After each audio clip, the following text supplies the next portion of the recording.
Today, we're going to see how each state voted relative to the rest of the country in the 1960 presidential election. We'll look at the popular vote in each state and see if it was to the left or the right. So we're not going to have a spreadsheet, but we're going to cover the background information. So this was a tight one. Back in 1960, John F. Kennedy pulled it out with 303 electoral votes. He won 22 states. That's less than half. And he got just under a majority of the popular vote at 49.72. Richard Nixon came up short with 219 electoral votes. He did win more states at 26, and he was right behind Kennedy at 49.55. So the main thing we're concerned with here is the margin between Kennedy and Nixon. So this is pretty easy math. Rounded to the 10th of a percent, 49.7 minus 49.6. You're way ahead of me on this one. It's 1/10 of a percent. So any state that voted for Kennedy by more than 1/10 of a percent is going to be relatively bluer. Any state that voted for Kennedy by less than 1/10 or for Nixon is going to be relatively redder. Now, one other thing to mention is a couple of states in the South, notably Alabama and Mississippi. Technically, there was a different candidate there that won the state, but the electors were unpledged. It makes things confusing. Kennedy was also on the ballot, but for the purposes of this, we're going to stick with Kennedy as the national Democrat. Now, let's get back onto the map.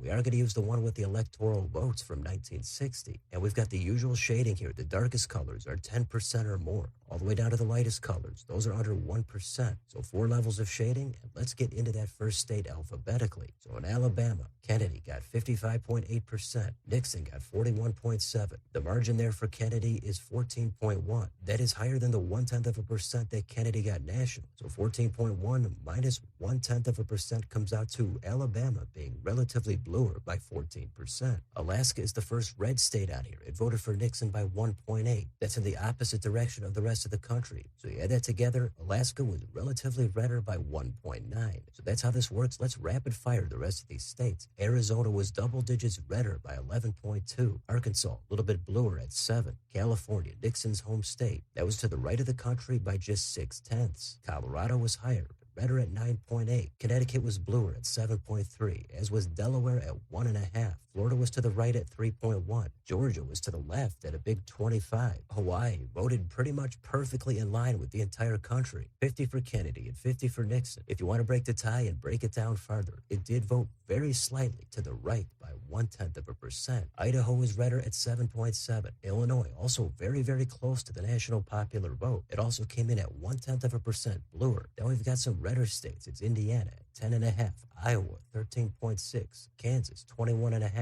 And Kentucky 7.3. Louisiana was a lot bluer at 21.7. Maine was redder at 14.2. Then we've got a batch of blue states. It's Maryland at 7.1. Massachusetts, Kennedy's home state, coming in at 20.5. Michigan, a mild 2%. Minnesota 1.3. Mississippi 11.5. And Missouri just 0.5% bluer. Montana was redder at 2.6. Nebraska was relatively the reddest state out of all of them, coming in at 24.3. Nevada just a little bluer at 2.3. New Hampshire moderately redder at 6.9. Then in New Jersey, it was 0.7% bluer, and it happens to be the exact same amount in New Mexico. New York, though, was even bluer at 5.1. North Carolina just a little less blue at 4.1. North Dakota a lot redder at 11. Same direction in Ohio at 6.7. Oklahoma 18.1, and Oregon 5.4. Then it was bluer in Pennsylvania 2.3. In Rhode Island, that state had the highest relative percentage out of all the states, coming in bluer at a big 27.1. Then a much more minor percentage in South Carolina at 2.3. South Dakota was redder at 16.5. Tennessee 7.2. Texas bluer at 1.9. Utah redder at 9.7. Also in Vermont 17.4. Virginia 5.5. And Washington 2.5. Then in West Virginia, it's bluer at 5.3. Wisconsin a little redder at 3.8. And Wyoming is the last state that comes in at 10.1% to the right of the country. And D.C. did not have any electoral votes in 1960. So that's it. Those are all the states, and that's the entire map. And several states were absolute nail-biters here. You've got 6 states that had margins of less than 1%, but the only one that actually flipped on here and went to the other side is Hawaii. It voted for Kennedy, but on this one, it was just slightly to the right of the country. So definitely a crazy election. Could have gone either way. Some of the southern states definitely made it more complicated, but the map pretty much looks nothing like we'd expect today. The West Coast here is red, and it's kind of a mix in much of the rest of the country. Some of the Northeast is redder as well. The South is mixed, but generally bluer. The Great Plains are redder, and parts of the Midwest also mixed. So it's hard to draw any distinct conclusions here, especially considering this was more than 64 years ago. But if you look at the top, top and total up the electoral votes, states that were more Democratic total 314, more Republican were 223. Again, not far from the actual results, but Dems have the advantage here. Even though Nixon won more states, Kennedy won more states were counted that had more electoral votes. So who knows what would happen if Nixon won this election and didn't come back in 68 where he actually won. We're never going to know, but if you wanted to know how each state voted relative to the rest of the country in this crucial 1960 election, this is the map right here. So let me know in the comments. Why do you think some of these states voted the way that they did? How do these two candidates affect the results? Which 3 or 4 states surprise you the most? And how about how close this election was? Let me know what you think down below. On your way out, don't forget to like, share, and subscribe. Join if you'd like to help support the channel. Thanks for watching. I'll see you next time.